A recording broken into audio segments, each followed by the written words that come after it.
प्रत्येक माणसाची यशस्वी वाटचाल आपल्याला नेहमीच प्रभावित करते, परंतु त्या यशाच्या वाटचालीमागची खरी कहाणी काय असते? सक्सेस स्टोरीज सगळ्यांनाच ऐकायला आवडतात, पण त्यामागची रिअल स्टोरी काय असते? चला तर मग अशाच दमदार पर्सनॅलिटीज बरोबर मी म्हणजे भार्गवी चिरमुले आता बातचीत करणार आहे. या सगळ्या सक्सेस स्टोरीजमधनं आपल्याला त्यांच्या यशाची वाटचाल तर नक्कीच कळेल, पण त्यामधनं आपल्या आयुष्याला नवीन दिशा देखील मिळेल. रेडिओ सिटीच्या पॉडकास्ट विथ भार्गवी चिरमुले या कार्यक्रमातून आपण अशाच सक्सेस स्टोरीज ऐकूया. या पॉडकास्टचे ज्वेलरी पार्टनर आहेत महेंद्र ज्वेलर्स, राजारामपुरी, कोल्हापूर. या पॉडकास्टसाठी आपल्याला साड्या दिल्यात Shubhangi sarees and boutique, Sambhajinagar, Kolhapur. या पॉडकास्टचे मेकअप स्पॉन्सर्स आहेत प्राची दुधाने मेकअप आर्टिस्ट्री. या पॉडकास्टचे मिल्क पार्टनर आहेत वारणा मिल्क, कोल्हापूर. या पॉडकास्टचे व्हेन्यू पार्टनर आहेत lotus banquet and lawn, market yard, Kolhapur. भारतामध्ये अनेक उद्योग नवीन आणि चांगल्या पद्धतीने आकार घेताना आपल्याला दिसतात. अनेक तरुणींमध्ये वेगवेगळ्या क्षेत्रामध्ये जाण्याची ओढही आपल्याला दिसते. पण हे सगळं करताना पुन्हा येतो प्रश्न मार्गदर्शनाचा. जर तुम्हाला त्या बाबतीत योग्य मार्गदर्शन लाभलं तरच तुम्ही त्या क्षेत्रामध्ये नवीन काहीतरी करू शकता. अशीच एक नवीन उभरती इंडस्ट्री म्हणजे भारतामधली आहे सर्व्हिस इंडस्ट्री. आता सर्व्हिस इंडस्ट्री म्हटल्यानंतर लोकांच्या मनात, सर्वसामान्यांच्या मनात प्रश्न येतो म्हणजे नक्की काय? त्यात अनेक प्रकार आहेत, पण त्यामध्ये सगळ्यात अग्रगण्य आहे ते म्हणजे हॉटेल मॅनेजमेंट. हॉटेल मॅनेजमेंट म्हणजे नक्की काय असतं? नक्की हॉटेल मॅनेजमेंटच्या अंडर, त्या अमरेलाच्या अंडर काय काय येतं हे सगळं जाणून घेऊया. इनकेट हॉटेल मॅनेजमेंट सर्व्हिसचे सर्वे सर्वा अर्थात नंदकुमार माळी सर, नमस्कार. नमस्कार. नमस्कार सर. सर, आधी आम्हाला सांगा की हॉटेल मॅनेजमेंट म्हटल्यानंतर लोकांच्या मनात, सर्वसामान्यांच्या मनात गैरसमज असतो स्वयंपाक करणे. बरोबर. हे म्हणजे नक्की हॉटेल मॅनेजमेंट नाही हे मला माहिती आहे, पण नक्की ह्यात काय काय येतं हे प्लीज तुम्ही आमच्या लोकांना सांगा. मॅडम, पहिली गोष्ट म्हणजे हॉटेल मॅनेजमेंट म्हणजे फक्त जेवण बनवणे नव्हे, तर त्यामध्ये सर्व्हिस, त्यामध्ये परत रूम मॅनेजमेंट, त्याच्यानंतर त्याची देखरेख, त्यानंतर ते व्यवस्थित जातात की नाही, डिशेस बनतात की नाही, पोर्शन व्यवस्थित आहे की नाही, चव व्यवस्थित आहे की नाही, टेम्परेचर व्यवस्थित आहे की नाही, ह्या सगळ्या गोष्टी आल्या. हॉटेल मॅनेजमेंट म्हणजे फक्त कुकिंग असं काही लोकांचा समज असतो. आमच्याकडे जेव्हा पालक येतात, विद्यार्थी येतात, तेव्हा म्हणतात की आम्हाला हॉटेल मॅनेजमेंट करायचं आहे, परंतु त्यात कुकिंग तुम्ही काय काय डिशेस शिकवणार? आता ते फक्त जर आपण कुकिंग पुरतं मर्यादित जर म्हटलं तर तसं नसतं. तर ह्याच्यात सर्व्हिस मॅनेजमेंट पण आली, परत बाकीच्या गोष्टी आल्या. आणि आम्ही कुकिंग शिकवत असताना त्या प्रांतातल्या डिशेस शिकवायला लागतात. आता काही लोकांना शेफ व्हायचं असतं. शेफ म्हणजे एक एक्सपर्ट कुक. शेफचा अर्थच माहीत नाही बऱ्याच लोकांना. शेफ म्हणजे काय, तर त्याला एक कॉलर असते, जशी आता आम्हाला आहे नॅशनल लेवलला. तर एक आयडेंटिटी असते समाजामध्ये. आता त्या आयडेंटिटी म्हणजे काय, तर शेफ हा असा माणूस की ज्याला थोडंसं काही वेगवेगळ्या प्रांतातलं जेवण बनवता आलं पाहिजे. क्युझिन म्हणतो त्याला आपण. त्या क्युझिनची सगळी ओळख पाहिजे त्याला. मग भलेही एखादं क्युझिन येत नसेल, परंतु बाकीच्या सगळ्या ज्या प्रांतातले डिशेस वगैरे आहेत ते त्याला यायला पाहिजेत, त्या माहिती पाहिजेत, आणि तिथलं लोकल फूड माहीत हवं. अच्छा. कुकिंग आणि बाकीचे सर्व्हिस इंडस्ट्री एवढी वाढत चालली आहे. जेवण आज जर बघितलं तर जेवण बनवणाऱ्यापेक्षा जो जेवण सेल्स करतो, म्हणजे ज्यांना फ्रंट लाईनला काम असते, त्यांना जास्त पगार आहेत, इन्सेंटिव्ह आहेत, टिप्स मिळतात, बोनस मिळतो. त्याच्यानंतर समोर गेस्टबरोबर, सेलिब्रिटीजबरोबर ओळख होते, अप्रोच वाढतो, त्याला एक लाईफस्टाईल चांगली मिळते, त्यातून त्याचं पुढं करिअर चांगलं होतं, त्याला गेस्ट भेटतात की ज्यांचे स्वतःचे हॉटेल असतात, ते त्याला ऑफर देऊन जातात. हे जे इंटरॅक्शन आहे हॉटेल इंडस्ट्रीतलं किंवा ग्लॅमर जे आहे, ते सगळं फ्रंट लाईनला काम करणाऱ्या मुलांना सगळं मिळतं. मुलं मुली खूप चांगल्या चांगल्या पदावर आहेत. आता आम्ही 1997 पासून या फील्डमध्ये आहोत. तर आम्ही बघितलं आहे बऱ्याच, म्हणजे माझ्याच कोल्हापूरच्या एका विद्यार्थ्यानं इटली, एक 3 वर्षात इटली या कंट्रीमध्ये तो सेटल झाला. म्हणजे इतकं चांगला स्कोप आहे त्याला, तिथं कार्ड मिळालं, तो तिथं राहतोय, आता इथं पण त्याचं घर आहे. एवढं चांगलं, म्हणजे जो ग्रोथ जो आहे तो या इंडस्ट्रीमध्ये खूप चांगला आहे. माझा पुढचा प्रश्न तोच होता की तुम्ही 1997 साली हॉटेल मॅनेजमेंट इन्स्टिट्यूट सुरू केली कोल्हापूरमध्ये.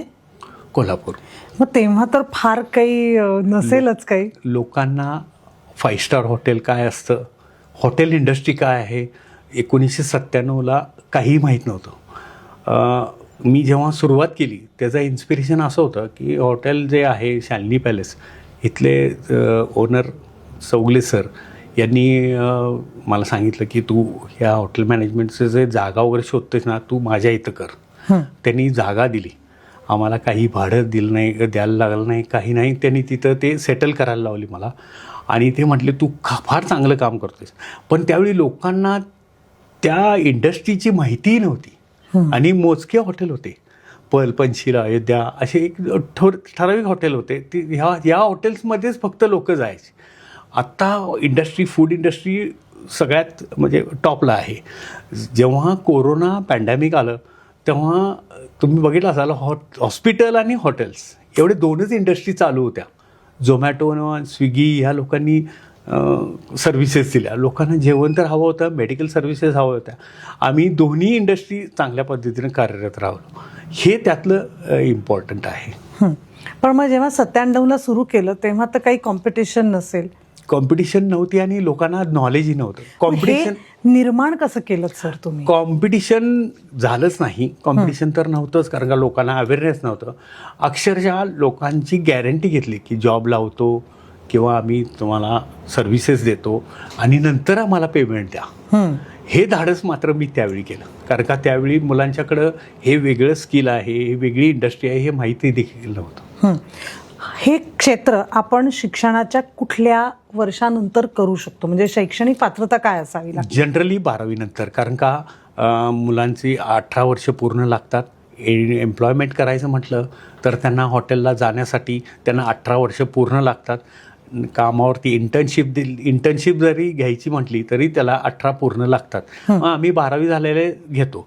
तसे आमच्याकडे 10वी झाल्यानंतर फार येतात, पण त्यांना आम्ही काय करतो एक सबस्टिट्यूट म्हणून आम्ही त्यांना 1-2 वर्ष इंटर्नशिप देतो आणि नंतर त्यांना डायरेक्ट अब्रॉड पाठवू शकतो. इतकी स्कोप आहे. अच्छा, पण 10वी-12वी नंतर मुलं मुली ह्यांच्या एकूणच नोकरी करण्याच्या, नोकरी शोधण्याच्या दृष्टिकोनात पालकांकडनं खूप फरक पडतो. म्हणजे मुलगा असेल तर त्याला हॉटेलमध्ये पाठवू शकतात की ठीक आहे, पण मुलगी असेल तर तिने काय पद्धतीचा जॉब केला पाहिजे ह्याबद्दल पालकांच्या मनात खूप प्रश्न असतात. सर तुम्ही ते कसे दूर करता? आता तुम्ही आलात, तुम्हाला आल्यानंतर फ्रंट डेस्कवरती बघा लेडीजच दिसली. रिसेप्शनिस्ट ही लेडीज असते.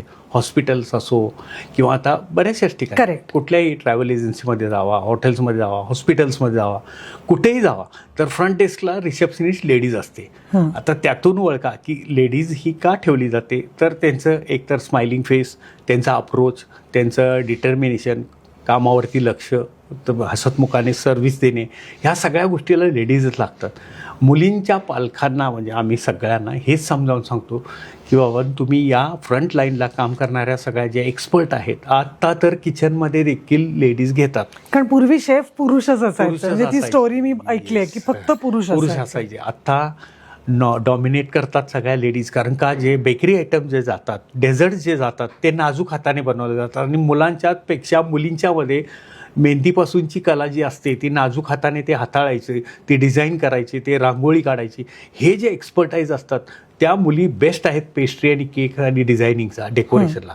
तर तो एक बेनिफिट आम्हाला मुलींचा मिळतो. मुली खूप चांगल्या पद्धतीनं ते करतात आणि खूप चांगल्या पद्धतीनं बेकरी वगैरे चालवतात. 5 स्टार हॉटेल्समध्ये डेझर्ट्स असतात, सकाळच्या ब्रेकफास्टला कुकीज असतात, दुपारच्या लंचला त्यांचं डेझर्ट्स असतात, संध्याकाळी नाईट पार्टीला पेस्ट्रीज, केक्स वगैरे सगळे डेझर्ट्स असतात. तर ह्या सगळ्यांना पार्टी बॅक एंडला जर बघितलं तर बेकरीमध्ये लेडीजच असतात, मुलीच असतात आणि मुली फार चांगल्या पद्धतीने काम करतात. वा सर, मगासपासून माझं लक्ष तुमच्या या कॉलरच्या तिरंग्यावर फार गेलं. काइंड ऑफ तिरंगा आहे हे, एक्झॅक्टली काय आहे? जनरली आमच्या कुकिंग फील्डमध्ये बऱ्याचशाच इंडियन नॅशनल लेवलला कॉम्पिटिशन्स असतात. त्या कॉम्पिटिशन्समध्ये तुमचं टॅलेंट हंट घेतलं जातं. म्हणजे तुम्ही फक्त कुकिंगमध्ये एक्सपर्ट आहात की शिवाय बाकीच्या गोष्टी आहेत. म्हणजे जसं की आता पंचपक्वान्न म्हणतो आपण, महाराष्ट्रीयन थाळी खाता तुम्ही, तर त्यात कार्बोहायड्रेट असतात, प्रोटीन असते, विटॅमिन्स असते, फॅट असते आणि मिनरल्स असतात. तर ते कुठल्या पदार्थापासून काय काय मिळतं हे त्याचं नॉलेज असणं गरजेचं आहे. करेक्ट. शेफ जेव्हा म्हणून ओळख होते समाजात कॉलेजात तेव्हा या सगळ्या परीक्षा वगैरे द्यायला लागतात. तसंच एक कॉम्पिटिशन झालं होतं नॅशनल लेवलला, लुधियानाला झालं होतं आणि बरेचसेच शेफ्स होते, खूप वेगवेगळ्या प्रांतातले होते. मी पहिला दचकलोही होतो कारण का समोर सगळे कॅमेरा लाईट सगळं होतं आणि 4 आम्हाला जजेस होते आणि ते जजेस देखील 5 स्टार हॉटेलमधले होते. तिथं त्या कॉम्पिटिशनमध्ये मी फक्त आता ठरवलं की आता आपण काही नाही करायचं आहे, कोल्हापुरी पांढरा रस्सा बनवूया आणि ते कॅटेगरी कोणीही केली नाही, म्हणजे ज्याची सूपची कॅटेगरी वगैरे असते त्या कॅटेगरीमध्ये माझं रेकग्नायझेशन झालं, मला अवॉर्ड दिलं, मला नॅशनल लेवलचं अवॉर्ड मिळालं आणि माझा पांढरा रस्सा मी कोल्हापुरातून लुधियानापर्यंत घेऊन गेलो. तर त्यावेळेपासून आम्हाला ते कॉलर मिळते आणि ही कॉलर एक्सपर्ट शेफ्सना, ज्यांना कमीत कमी 5 कुझिन्स येतात अशा लोकांना ते दिली जाते आणि हे नॅशनल अवॉर्ड आहे. सर मग थडक्यात तुम्हाला 5 कुझिन्स येतात बरोबर. तुमचं लाडकं कुझिन कुठलं आहे? महाराष्ट्रीयन. हां, मी जातीनं जरी लिंगायत असलो तरी पक्का नॉन व्हेजिटेरियन आहे. कोल्हापुरातले कठीण गोष्ट आहे. कोल्हापुरातले जे आम्ही लहानपणापासून जे आम्ही म्हणजे गल्लीपासून ते अगदी दिल्लीपर्यंतचे जे आम्ही जेवण वगैरे बनवतो त्यात आपलं जेवण बनवून खाणं हे एक वेगळी हे असते. 5 स्टार हॉटेलला देखील काम केलं मी, त्या हॉटेलला देखील मी माझं कुझिन तिथं सगळ्यांना आवडतं केलं आणि दर आठवड्याला आमची जे किचनमध्ये रात्री लेट नाईट पार्टी असायची तेव्हा मी माझ्याकडचं रस्सा वगैरे बनवून द्यायचं आणि लोकांना आवडायचं. सध्या एक मुंबईमध्ये आपली एक मराठी डिश खूप वेगळ्या पद्धतीने विकली जाते आणि ती म्हणजे ठेचा पनीर. म्हणजे ठेचा पाव, ठेचा पनीर, ठेचा. खरं तर हे आपल्याकडे अगदीच सहज सोपं आहे. असं तुम्ही काही एक्सपेरिमेंट करता फूडच्या बाबतीत? होय, केलंय ना. आपण गाडीवरती वडापाव खातो, त्याबरोबर सोबत मिरची दिली जाते. कधी कधी आम्ही पार्सल मागवतो, राहिलेली जी मिरची असते ती घरातले टाकून देत नाहीत, माझ्या ताब्यात देतात. मला म्हणतात ह्याचं काहीतरी बनवा. मग तुम्ही काय करता? त्या तळलेल्या मीठ लागलेल्या मिरचीपासून मी ठेचा बनवतो. वा, 5 मिनिटात बनवतो आणि लगेच लोकांना आवडतं ते. घरातल्या माझ्या आपली कुठलीही गोष्ट घरापासून चालू होते, सुरुवात होते. मी घरात माझ्या आवडीनं असं काहीतरी करायचो आणि ते कुठंपर्यंत गेलं बघा. माझं ते करिअर झालं. आज माझी ती ब्रेड अँड बटर म्हणायला काय हरकत नाही. मी आज कॉलेज चालवतोय. समजा एखादा शेफ नाही आला, आता सयाजी हॉटेलचे शेफ आहेत ते माझ्याकडे येतात, ते कधी कधी त्यांचं शेड्यूल वाढतंय किंवा अचानक पार्टी लागते, ते येत नाहीत. त्या दिवशी मी स्वतः उभारतो आणि विद्यार्थ्यांचे सगळ्या 25-1 लोकांचे प्रॅक्टिकल वगैरे घ्यायची जबाबदारी मी पार पाडतो. म्हणून कॉलेज आत्तापर्यंत व्यवस्थित चाललंय आणि इथून पुढे चालणार आहे. कारण ते तुमचं जातीने लक्ष आहे, वैयक्तिक लक्ष आहे. मी ग्रेडलवरती उभारतो, मी फ्राय पॅन घेतो, शिकवतो मुलांच्या पाठीमागनं ते करून घेणं वगैरे हे सगळं हे मला जमतं. म्हणून आत्तापर्यंत हे सक्सेस स्टोरी आत्तापर्यंतची आहे. तुम्ही स्वतः कुक करता, तुम्ही उत्तम शेफ आहात. मिसेसचं तुमच्या याबद्दलचं काय? नाही, अजिबात किचनमध्ये जाऊ देत नाही. त्यांना असं वाटतं की मी खूप दंगा वगैरे करतो, त्यामुळे ते बिलकुल किचनमध्ये जाऊ देत नाहीत आणि मला अलाउड नाही. म्हणजे खूप पसारा करतात? खूप पसारा पण करतो आणि मी फार गोष्टी अशा म्हणजे उघड सांगायचं झालं तर त्यांना आवडतच नाही. पर्टिक्युलरली असं पाहिजे असं पाहिजे आणि घरच्या बाईचा अंदाज असतो ना सगळा, की पटापटा अंदाजे सगळं करत. कुठलीही भरणी घेतली ओपन ठेवायची, काय त्यात हे यातलं त्यातलं ह्यात आवडत नाही त्यांना. ते थोडंसं म्हणजे हॉटेलचं वेगळं असतं आणि इकडचं वेगळं असतं. सर, या इंडस्ट्रीमध्ये तुम्हाला आता काय फ्युचर दिसतं? मला फ्युचर असं दिसतंय की आता बरेचसेच कन्सल्टंट केलेत, मी कन्सल्टिंग केले, बरेचसेच हॉटेल्सला वगैरे कन्सल्ट केलेत. खूप डिमांड आहे. कष्टाची तयारी असेल त्यांनी आमच्याकडे यावं. आणि कसं असतं, जेवण बनवणं देखील उभं राहून असतं, जेवण सर्व्हिस देणं देखील उभं राहून असतं. रिसेप्शनला काम करणारे होस्टेस असते ती देखील उभी राहायला, म्हणजे उभं राहूनच बोलायला लागतं. कष्टाचं थोडंसं फील्ड आहे. त्यामुळं जर कोणाला यायचं असेल या इंडस्ट्रीमध्ये तर थोडी कष्टाची आणि सातत्याची गरज आहे. जे कोण हे करतात, आत्मसात करतात, ते आज खूप सक्सेसफुल आहेत. तुम्हाला पटणार नाही, लाख रुपये पगार आहेत. कारण का $1100 कमीत कमी मिळतात क्रूज लाईन्सला गेलं तर. 8-9 महिन्याचं कॉन्ट्रॅक्ट असतं. दुःखाची गोष्ट अशीच असते की फक्त आपल्या घरापासून आपण लांब राहतो.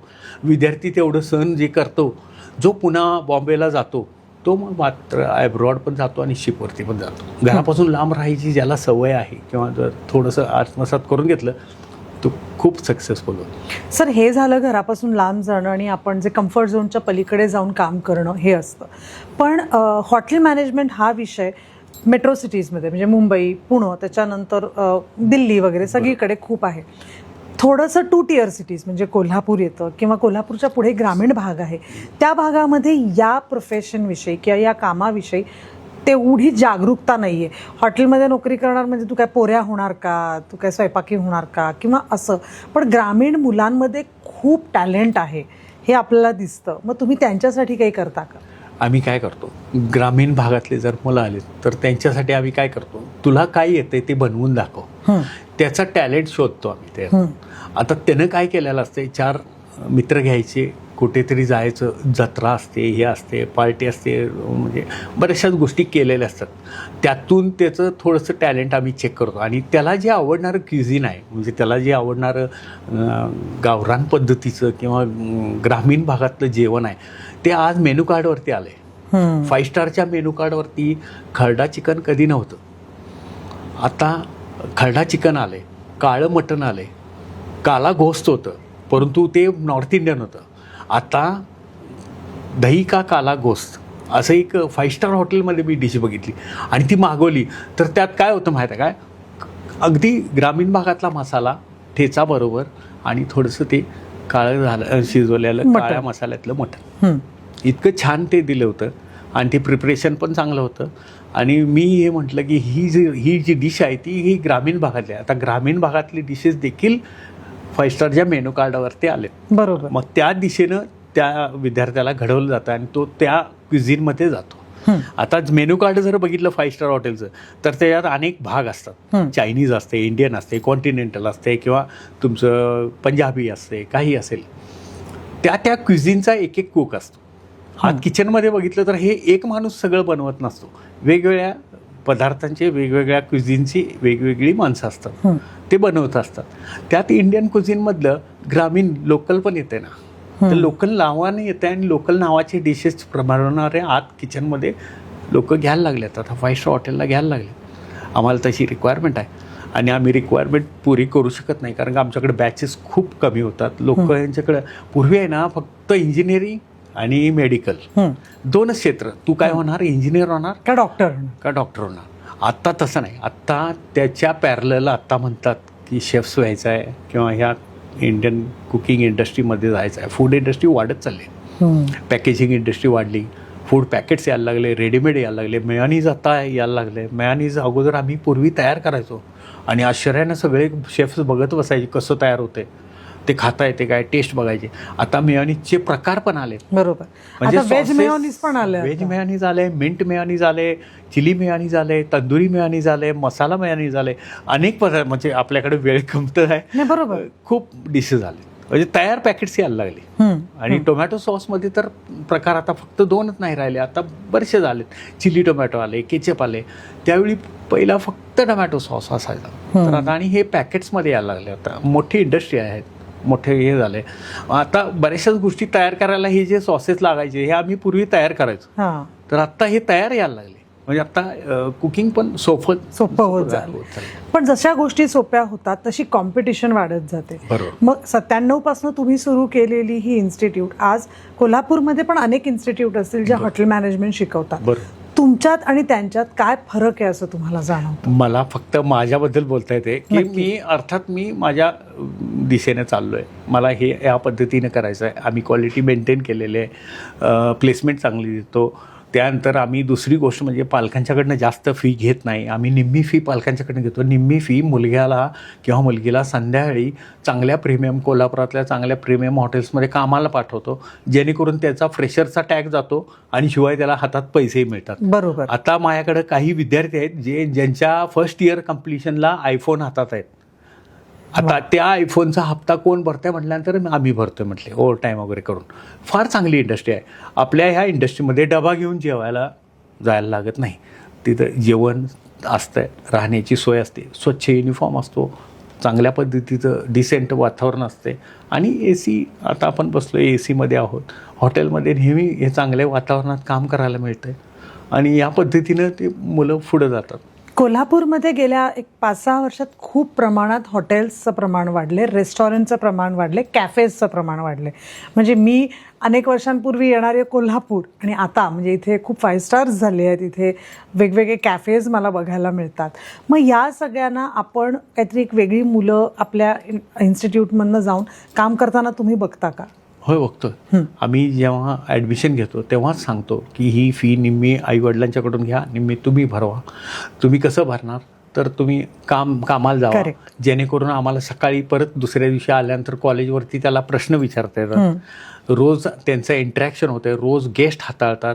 कॅफेमध्ये आम्ही काम करू देत नाही. जनरली हॉटेल मॅनेजमेंट ही गलेलेट फी एवढी जी आहे ती भरून आहे ना, चांगल्या हॉटेल्समध्ये जाणं गरजेचं आहे की जिथं रूम्स आहेत, चांगले बँक्वेट हॉल्स आहेत, पार्टीज होतात आणि मोठे रेस्टॉरंट्स असतात, विविध प्रकारचे रेस्टॉरंट्स असतात, क्युझिन वेगवेगळे असलेले असतात आणि व्हेज नॉनव्हेज नसते. बऱ्याच लोकांचं असं मत आहे की व्हेज नॉनव्हेज नाही. तुम्हाला त्या एक पर्टिक्युलर इटालियन रेस्टॉरंट आहे किंवा लिटल इटली चेन आहे, अशा रेस्टॉरंट्समध्ये जातात. काही कॉन्टिनेंटल रेस्टॉरंट्स असतात, तिथं काम करतात. त्याच्यामुळं त्यांना कॉन्टिनेंटल सगळं जेवण कल्चर कळतंय. अशा पद्धतीनं आम्ही त्यांच्याकडे बघतो. आम्ही त्यांना कॅफेजमध्ये वगैरे काम करू देत नाही. कॅफेजमध्ये लिमिटेड मेनू असतो ma'am. Smoothies, grills, sandwiches, burger, pizza, संपलं. तिथं तो मेनू शिकायला मिळत, त्याला शिकायला जे व्हेरायटी ऑफ फूड म्हणतोय ना, ते हॉटेल्समध्ये मिळतंय. त्यासाठी आम्ही त्यांना तिकडे पाठवतो. मगाशी तुम्ही म्हणालात सर 12वी नंतर मुलं मुली इथे येऊ शकतात, पण 12वी पर्यंत कुठल्या स्ट्रीम मधली मुलं लागतात? कोणत्याही असू, कोणत्याही स्ट्रीम. कारण का इथं अकाउंटिंग नाही आहे, इथं सायन्स नाही आहे, इथं काही नाही आहे. इथं फक्त फूड कल्चर आणि त्याच्याबद्दल शिकायचं आहे आणि ते नॉलेज घ्यायचं आहे आणि बनवायचं आहे आणि प्रॅक्टिकल असतं. त्यामुळे तो कोणत्याही क्षेत्रातला असू दे, कॉमर्स, आर्ट, सायन्स, कुठलाही असू दे किंवा अन्यथा कुठलेही, आता वोकेशनलचं निघालंय, इलेक्ट्रिकल आहे, सुतार, 11वी-12वी, तर ते आम्ही कुठलाही कसलाही घेऊ, त्या विद्यार्थ्याला आम्ही घडवतो. तुम्ही असेच उत्तम विद्यार्थी घडवून एक उत्तम सर्व्हिस इंडस्ट्री कोल्हापूरमध्ये तयार करताय आणि ती तुमच्या हातनं होईल ह्याची आम्हाला खात्री आहे. पण तुमच्या सगळ्या टीमला आणि तुमच्या इन्स्टिट्यूटला आमच्याकडनं खूप शुभेच्छा. Thank you madam. थँक्यू.